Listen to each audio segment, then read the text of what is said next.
नमस्कार, स्वागत है आप सभी का डीडी न्यूज के इस खास बुलेटिन एक्सप्रेस 100 में, जहां हम आपके लिए लेकर आते हैं राजनीति, मनोरंजन, देश, दुनिया, खेल और व्यापार जगत की सभी बड़ी खबरों को एक्सप्रेस यानी फटाफट अंदाज में। मैं हूं आपके साथ पराक्रम सिंह शेखावत। तो आइए शुरू करते हैं तेज रफ्तार से जुड़ी खबरों का सिलसिला।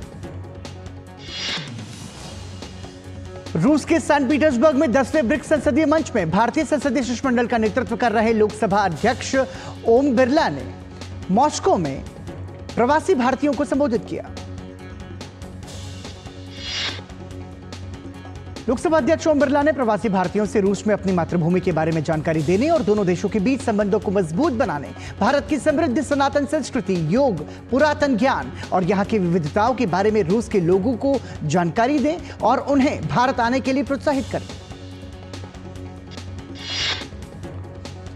भारत और रूस के बीच संबंधों के बारे में बात करते हुए ओम बिरला ने कहा कि दोनों देशों के संबंध परस्पर विश्वास और सम्मान पर आधारित हैं। सुरक्षा, रक्षा, व्यापार, अर्थव्यवस्था, विज्ञान और प्रौद्योगिकी, सैटेलाइट नेविगेशन और रिमोट सेंसिंग, शिक्षा और संस्कृति में सहयोग सहित लगभग हर क्षेत्र में दोनों देशों के बीच साझेदारी रही है। अमेरिका के पूर्व राष्ट्रपति डोनाल्ड ट्रंप पर उस वक्त जानलेवा हमला हुआ जब वो पेंसिल्वेनिया के बटलर में चुनावी जनसभा को संबोधित कर रहे थे। फायरिंग की आवाज से सनसनी मच गई। गोली लगने से ट्रंप घायल हो गए और उनके कान से खून निकलता देखा गया। डोनाल्ड ट्रंप पर जानलेवा हमले के तुरंत बाद सुरक्षा कर्मियों ने उन्हें वहां से निकाला और अस्पताल पहुंचाया, जबकि हमलावर के गोली चलाते ही काउंटर स्नाइपर टीम एक्टिव हो गई और उसे मौके पर ही मार गिराया। प्राथमिक उपचार के बाद ट्रंप को अस्पताल से छुट्टी दे दी गई, जिसके बाद ट्रंप का निजी जेट न्यू जर्सी के नेवार्क लिबर्टी अंतर्राष्ट्रीय हवाई अड्डे पर उतरा। अमेरिकी राष्ट्रपति जो बाइडेन ने इस घटना की निंदा करते हुए एक्स पर लिखा, अमेरिका में इस तरह की हिंसा के लिए कोई जगह नहीं। हमें इसकी निंदा करने के लिए एक राष्ट्र के रूप में एकजुट होना चाहिए। व्हाइट हाउस के मुताबिक गोलीबारी की घटना के मद्देनजर बाइडेन ने ट्रंप से बात की। प्रधानमंत्री नरेंद्र मोदी ने अमेरिका के पूर्व राष्ट्रपति डोनाल्ड ट्रंप पर हुए हमले की कड़ी निंदा की। प्रधानमंत्री ने एक्स पर पोस्ट किया, मेरे मित्र पूर्व राष्ट्रपति डोनाल्ड ट्रंप पर हुए हमले से बहुत चिंतित हूं। इस घटना की कड़ी निंदा करता हूं। प्रधानमंत्री नरेंद्र मोदी ने आगे लिखा कि राजनीति और लोकतंत्र में हिंसा के लिए कोई स्थान नहीं है। उनके शीघ्र स्वस्थ लाभ की मंगल कामना करता हूं। हमारी संवेदनाएं और प्रार्थनाएं मृतकों के परिवार, घायलों और अमेरिका की जनता के साथ हैं।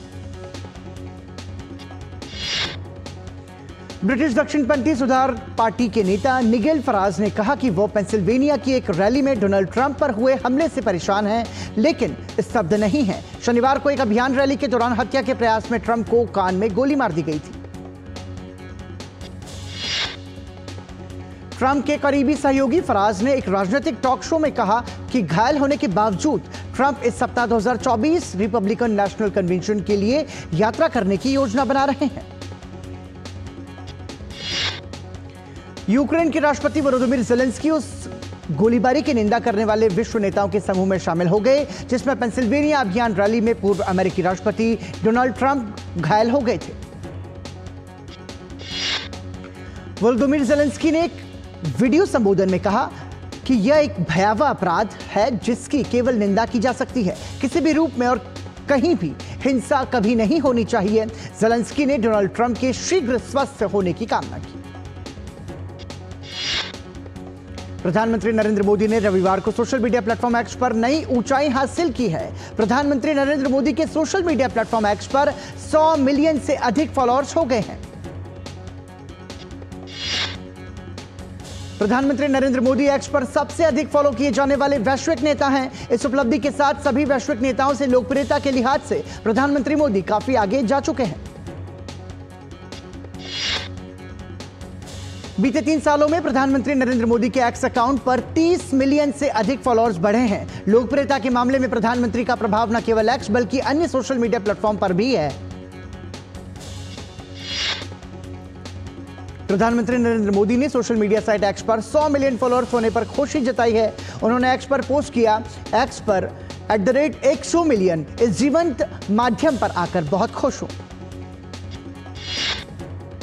प्रधानमंत्री ने आगे लिखा कि चर्चा, बहस, अंतर्दृष्टि, लोगों के आशीर्वाद, रचनात्मक आलोचना और बहुत कुछ का आनंद लेता हूं। भविष्य में भी इसी तरह के सक्रिय संवाद की उम्मीद है। उत्तर प्रदेश की राजधानी लखनऊ में भाजपा कार्य समिति की बैठक का आयोजन किया गया।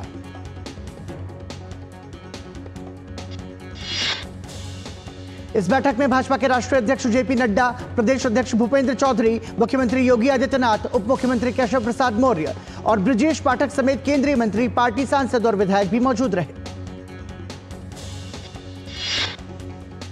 बैठक में जहां लोकसभा चुनाव में पार्टी के प्रदर्शन पर मंथन किया गया, वहीं उपचुनाव की तैयारियों और प्रदेश में 2027 में होने वाले विधानसभा चुनाव के लिए रोड मैप तैयार किया गया। राष्ट्रीय अध्यक्ष जेपी नड्डा ने बैठक को संबोधित करते हुए मोदी सरकार की उपलब्धियों को गिनवाते हुए विपक्ष पर जमकर हमला किया और कार्यकर्ताओं में प्रधानमंत्री के विजन को पूरा करने के लिए जोश भरा। मुख्यमंत्री योगी आदित्यनाथ ने कार्यकर्ताओं को संबोधित करते हुए कहा कि लोकसभा चुनाव में उत्तर प्रदेश में जो परिणाम सामने आए हैं, उससे लेकर कार्यकर्ताओं को बैकफुट पर आने की जरूरत नहीं है। मुख्यमंत्री योगी आदित्यनाथ ने प्रदेश में किए गए विकास कार्यों के बारे में बताया और कहा कि हमने माफिया मुक्त राज्य बनाया है। उत्तर प्रदेश भाजपा अध्यक्ष भूपेंद्र सिंह चौधरी ने कार्यकर्ताओं से कहा कि हमें जनता के बीच जाकर विपक्ष के विभाजनकारी षड्यंत्रों को बेनकाब करना होगा। उत्तर प्रदेश में भाजपा प्रदेश कार्य समिति की बैठक में राजनीतिक प्रस्ताव पास किया गया। प्रस्ताव में जन कल्याण के लिए प्रधानमंत्री नरेंद्र मोदी और मुख्यमंत्री योगी आदित्यनाथ को धन्यवाद दिया गया। राजनीतिक प्रस्ताव में एक हाथ में संविधान और दूसरे में समता का निशान लेकर मैदान में कूदने का ऐलान भी किया गया। इसके अलावा छत्रपति शिवाजी महाराज और महात्मा ज्योतिबा फुले को पथ प्रदर्शक बनाकर पार्टी ने आगे बढ़ने की घोषणा की है। राजनीतिक प्रस्ताव में विपक्षी दलों के द्वारा संविधान को लेकर फैलाए गए भ्रम को जनता के बीच दूर करने की बात कही गई। प्रस्ताव में कांग्रेस और समाजवादी पार्टी दोनों को निशाने पर लिया गया। प्रस्ताव में राहुल गांधी को हिंदू विरोधी बताया गया। मध्य प्रदेश को उच्च शिक्षा के क्षेत्र में रविवार को बड़ी सौगात मिली। केंद्रीय गृह मंत्री अमित शाह ने मध्य प्रदेश के सभी 55 जिलों के लिए प्रधानमंत्री कॉलेज ऑफ एक्सीलेंस का उद्घाटन किया। मुख्य कार्यक्रम इंदौर के अटल बिहारी वाजपेयी शासकीय कला एवं वाणिज्य महाविद्यालय में हुआ, जिसे प्रधानमंत्री कॉलेज ऑफ एक्सीलेंस के रूप में विकसित किया गया है। कार्यक्रम में मध्य प्रदेश के मुख्यमंत्री मोहन यादव भी मौजूद रहे। इस मौके पर केंद्रीय गृह मंत्री अमित शाह ने कहा कि इस कार्यक्रम का उद्देश्य छात्रों को बेहतर मंच प्रदान करना है और प्रधानमंत्री मोदी ने वर्ष 2020 में आगामी 25 सालों की जरूरत को पूरा करने के मद्देनजर नई शिक्षा नीति बनाई। इससे पहले केंद्रीय गृह मंत्री अमित शाह ने एक पेड़ मां के नाम अभियान के तहत इंदौर के रेवती रेंज में पौधारोपण किया। इस मौके पर केंद्रीय गृह मंत्री ने कहा कि प्रधानमंत्री के आह्वान पर आज देश का हर व्यक्ति पेड़ लगाकर अपनी मां और धरती मां को प्रणाम कर रहा है। ओडिशा के पुरी में भगवान जगन्नाथ मंदिर का प्रतिष्ठित खजाना रत्न भंडार रविवार को खोला गया। इससे पहले इसे 46 साल पहले 1978 में 14 जुलाई को ही खोला गया था। ओडिशा सरकार की गठित 16 सदस्यीय उच्च स्तरीय समिति ने रत्न भंडार की जांच और वहां रखे आभूषणों और कीमती सामानों का लेखा जोखा करने के लिए खजाने को खोलने की सिफारिश की थी। रत्न भंडार की सभी चीजों का डिजिटल डॉक्यूमेंट बनाया जा रहा है। पूरी प्रक्रिया में पारदर्शिता के लिए मंदिर परिचालन कमेटी के सदस्यों के साथ रिजर्व बैंक और भारतीय पुरातत्व सर्वेक्षण के प्रतिनिधि भी मौजूद हैं। ओडिशा के पुरी में स्थित विश्व प्रसिद्ध जगन्नाथ मंदिर की सुरक्षा में महत्वपूर्ण जिम्मेदारी निभाने वाले श्री मंदिर प्रशासन समिति के सदस्य माधव चंद्र महापात्र ने कहा कि रत्न भंडार की सुरक्षा को लेकर विशेष इंतजाम किए गए हैं। उन्होंने बताया कि गर्भगृह के और आसपास के 24 घंटे सीसीटीवी की व्यवस्था की गई है। रत्न भंडार के खुलने की जानकारी देते हुए सीएमओ ओडिशा ने अपने सोशल मीडिया प्लेटफॉर्म एक्स पर लिखा, जय जगन्नाथ। हे प्रभु, आपकी इच्छा के अनुसार ओडोनिया समुदाय ने आज अपनी अस्मिता पहचान के साथ आगे बढ़ने के लिए अपने प्रयास शुरू कर दिए हैं। मंदिर के चारों दरवाजे सबसे पहले आपकी इच्छा से खोले गए थे। सीएम ओडिशा ने आगे लिखा, आज आपकी इच्छा के 46 वर्षों के बाद एक महान उद्देश्य के साथ रत्न भंडार खोला गया। दृढ़ विश्वास है कि यह महान कार्य सफल होगा। सीएमओ ने लिखा, आपके हर आशीर्वाद से हर जाति, वर्ण, रंग और सबसे बढ़कर राजनीति मतभेदों को भूलकर आध्यात्मिक और भौतिक दुनिया में ओडिशा की एक नई पहचान बनाने के लिए आगे बढ़ने की प्रार्थना करता हूं। जय जगन्नाथ। दशकों बाद भगवान जगन्नाथ मंदिर के रत्न भंडार के खुलने से स्थानीय निवासियों से लेकर यहां आने वाले देश भर के श्रद्धालुओं में खासा उत्साह देखा जा रहा है। भाजपा ने बीते दिनों ओडिशा में हुए चुनाव के समय इसे बड़ा मुद्दा बनाया और प्रधानमंत्री मोदी ने सरकार बनने पर रत्न भंडार खोलने का जनता से वादा किया था। जगन्नाथ मंदिर के रत्न भंडार खोले जाने की पूरी प्रक्रिया पर बात करते हुए पुरी नरेश गजपति जी महाराज ने मौजूदा सरकार द्वारा अपनाई गई पारदर्शी प्रक्रिया पर खुशी जाहिर की। पुरी नरेश गजपति जी महाराज ने कहा कि आज का दिन ऐतिहासिक है और इससे भगवान जगन्नाथ के रत्न भंडार में मौजूद कीमती आभूषणों और सभी वस्तुओं की डिजिटल सूची तैयार करने में मदद मिलेगी। प्रधानमंत्री नरेंद्र मोदी ने सोशल मीडिया प्लेटफॉर्म एक्स पर त्रिपुरा में मनाई जाने वाली खर्ची पूजा की शुभकामनाएं दी। उन्होंने कहा कि खर्ची पूजा के अवसर पर सभी को, विशेषकर त्रिपुरा के लोगों को शुभकामनाएं। चतुर्दश देवता का दिव्य आशीर्वाद सदैव हम पर बना रहे। त्रिपुरा के मुख्यमंत्री माणिक साहा खर्ची पूजा समारोह में शामिल हुए। खर्ची पूजा त्रिपुरा के सबसे लोकप्रिय त्योहारों में से एक है। इस त्योहार में त्रिपुरी समुदाय के राजवंशी देवता सहित 14 देवताओं की पूजा की जाती है।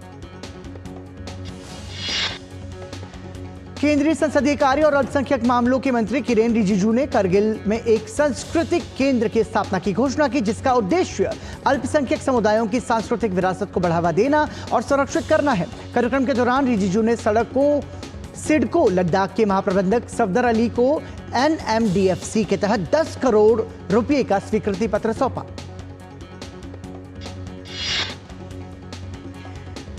किरने और अमेज़न पे ने अपने एक अध्ययन में कहा कि भारत में खुदरा डिजिटल भुगतान 2030 तक मौजूदा स्तर से दोगुना होकर 7,000 अरब डॉलर तक पहुंचने का अनुमान है।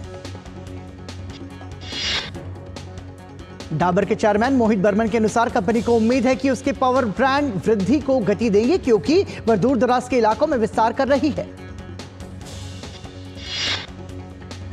फॉरेन इन्वेस्टर भारतीय शेयर बाजार में लगातार निवेश कर रहे हैं। FPI इनफ्लो डेटा के अनुसार जुलाई के शुरुआती 2 सप्ताह में विदेशी निवेशकों ने 15,352 करोड़ रुपयों का निवेश किया।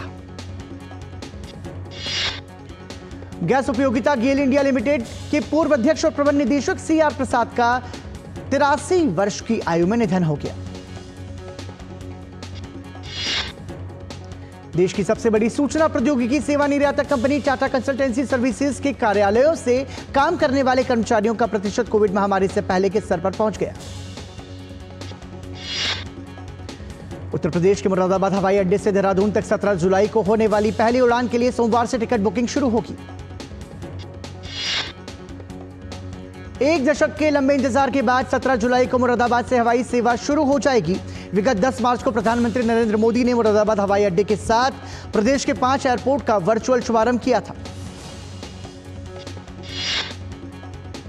कॉर्पोरेट कंपनियों के एडवांस टैक्स पेमेंट में वृद्धि के कारण चालू वित्त वर्ष में अब तक डायरेक्ट टैक्स कलेक्शन 19.54% से बढ़कर 5.74 लाख करोड़ रुपए से अधिक हुआ।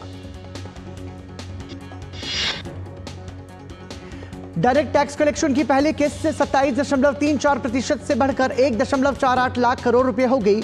इसमें 1.14 लाख करोड़ रुपए का CIT और 34,470 करोड़ रुपए का PIT शामिल है।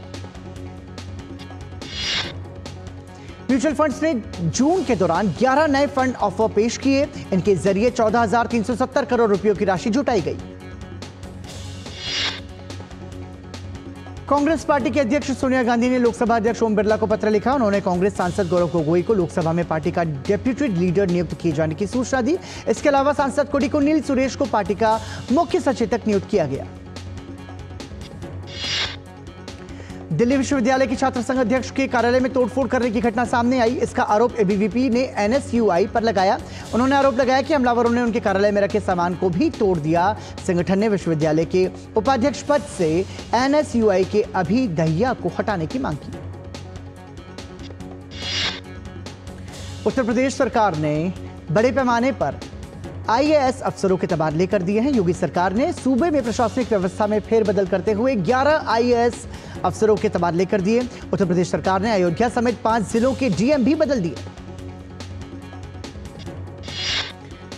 नेपाल में पुष्पकमल दहल प्रचंड के नेतृत्व वाली सरकार के शुक्रवार को संसद में विश्वास का मत प्राप्त करने में विफल रहने के बाद राष्ट्रपति रामचंद्र पौडेल ने रविवार को नेकपा एमाले के अध्यक्ष केपी शर्मा ओली को प्रधानमंत्री नियुक्त किया। चौथी बार प्रधानमंत्री पद पर नियुक्त हुए ओली सोमवार को अपने मंत्रियों के साथ राष्ट्रपति भवन में आयोजित समारोह में पद और गोपनीयता की शपथ लेंगे। नेकपा एमाले और नेपाली कांग्रेस की गठबंधन सरकार के सभी महत्वपूर्ण विभागों के मंत्रियों के नाम तय कर लिए गए हैं। इस बीच राष्ट्रपति भवन में शपथ ग्रहण की तैयारियां पूरी कर ली गई हैं। राष्ट्रपति के प्रमुख सलाहकार डॉक्टर सुरेश चालीसे ने बताया कि शपथ ग्रहण के लिए सोमवार को पूर्वाह्न 11 बजे का समय तय किया गया है। शपथ ग्रहण समारोह में सहभागी होने के लिए सभी सांसदों, राजनीतिक दल के प्रमुखों, सुरक्षा प्रमुखों, प्रधान न्यायाधीश, प्रधान सेनापति, सरकार के सभी सचिवों समेत सभी प्रमुख लोगों को आमंत्रित किया गया है। नेपाल में शुक्रवार को तड़के नदी में गिरकर दुर्घटनाग्रस्त हुई 2 बसों में सवार 65 यात्रियों की तलाश में चलाए गए बचाव और राहत अभियान के दौरान अब तक सिर्फ 5 शव बरामद हुए हैं। खोजी काम का दायरा 150 किलोमीटर तक करने के बाद भी रविवार सुबह तक सफलता नहीं मिली।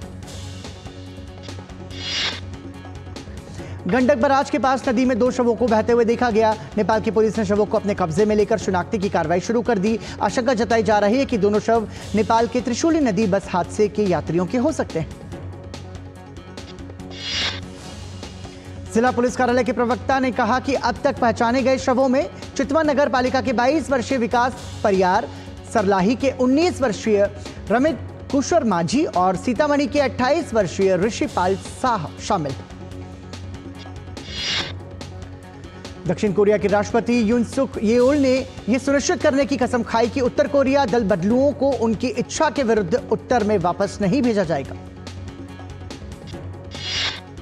उत्तर कोरियाई दल बदलू दिवस के उद्घाटन समारोह में बोलते हुए यून सुक येओल ने दल बदल को रोकने के लिए उत्तर कोरिया द्वारा सीमावर्ती क्षेत्रों में अवरोधों, विद्युतीकृत बाड़ों और खदानों के निर्माण की भी निंदा की।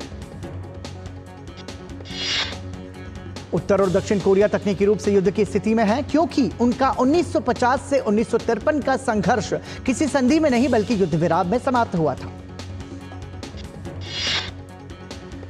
Democratic green party of Rwanda के नेता फ्रैंक हबिनेजा ने राष्ट्रपति चुनाव से पहले किगाली में अपने अंतिम चुनावी रैली में कृषि विकास और युवा सशक्तिकरण पर ध्यान केंद्रित करते हुए एक साधारण सभा को संबोधित किया। डीजीपीआर के नेता हबिनेजा ने कम ब्याज वाले ऋण के साथ एक कृषि विकास निधि का प्रस्ताव करते हुए समर्थकों से कहा कि हम यह सुनिश्चित करना चाहते हैं कि सभी रवांडा वासियों के पास खाने के लिए पर्याप्त भोजन हो।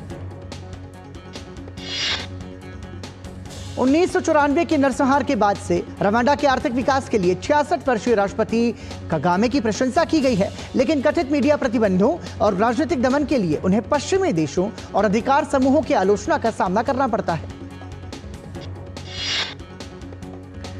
कार्लोस अल्कराज ने विंबलडन के पुरुष एकल का खिताब जीत लिया है। फाइनल में अल्कराज ने नोवाक जोकोविच को 3 सेट में 6-2, 6-2, 7-6 से हराने में सफलता पाई।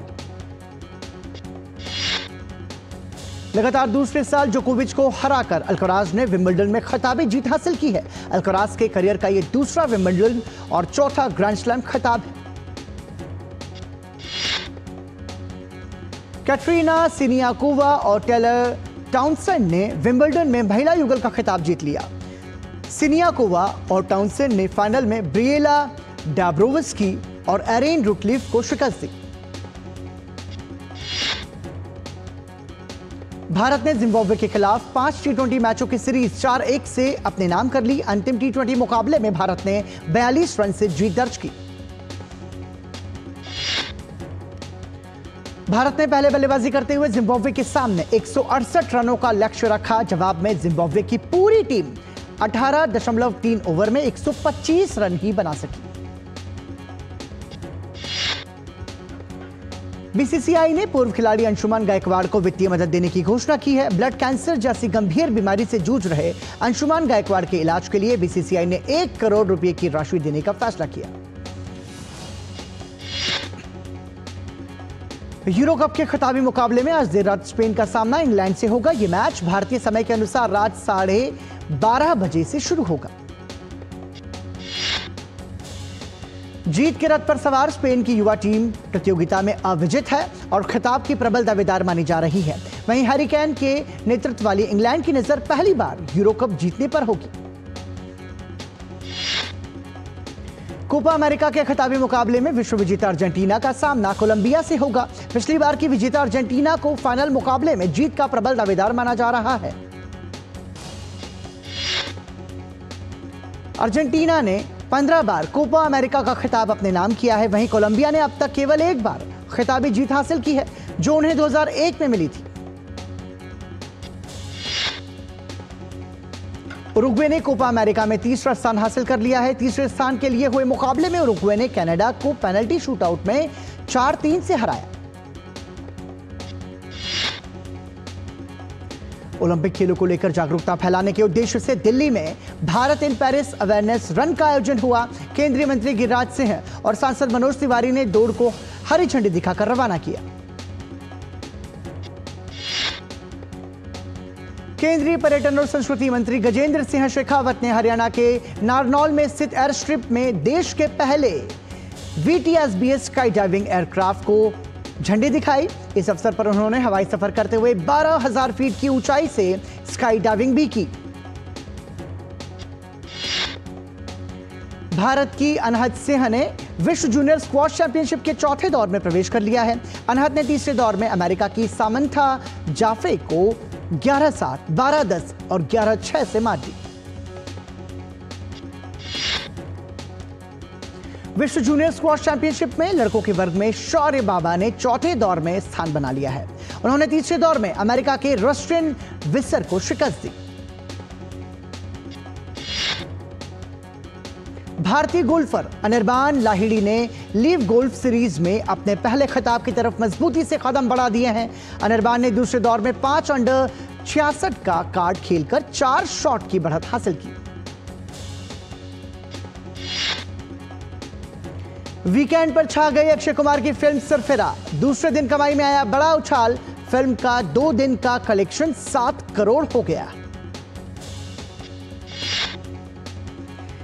टीवी सीरियल पवित्र रिश्ता में ओबी का किरदार निभाने वाली एक्ट्रेस श्रुति कंवर शादी के बंधन में बन गई। अभिनेत्री ने शादी की तस्वीरें साझा कर प्रशंसकों के साथ ये अच्छी खबर साझा की।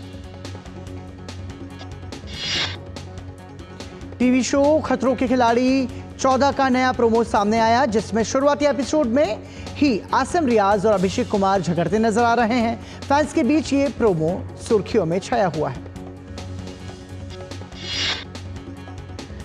अभिनेता अनुपम खेर ने अपने सोशल मीडिया पर एक वीडियो शेयर किया। इस वीडियो में वो रजनीकांत के कंधों पर हाथ रखकर दोनों एक्टर एक दूसरे को सबसे बेहतरीन बताते हुए नजर आ रहे हैं। सांसद और अभिनेता रवि किशन ने विवादित reality show big boss OTT 3 के मंच पर पहुंचकर शिवानी कुमारी को उनकी भाषा को लेकर फटकार लगाई। उन्होंने कहा कि कोई भी भाषा आपको किसी का अपमान करना नहीं सिखाती है। फिल्म आडुजी विथम द गोट लाइफ के निर्माताओं ने इस फिल्म की OTT रिलीज की तारीख से पर्दा उठा दिया है। अप्रवासी मजदूर नजीब की वास्तविक जीवन की कहानी पर आधारित यह सर्वाइवल ड्रामा 19 जुलाई को नेटफ्लिक्स पर प्रीमियर के लिए तैयार है। फिल्म किल ने रिलीज के पहले 10 दिनों में ही मैदान मार लिया। फिल्म ने घरेलू बॉक्स ऑफिस पर जितनी कमाई की है, उससे कहीं ज्यादा रकम फिल्म के निर्माताओं ने विदेश में फिल्म के कारोबार में कमा ली है। हिंदी सिनेमा के जाने माने निदेशक सिद्धार्थ आनंद आध्यात्मिक गुरु श्री श्री रविशंकर के जीवन से प्रेरित फिल्म बनाने की घोषणा कर दी है।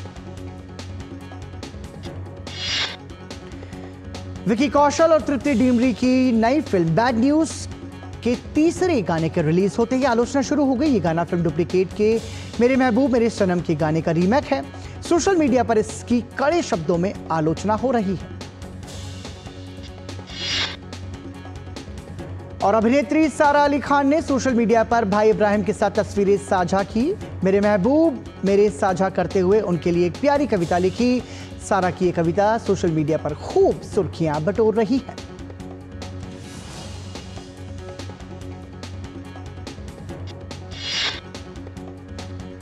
और इसी के साथ ही एक्सप्रेस 100 में इतना ही। दीजिए अनुमति। नमस्कार।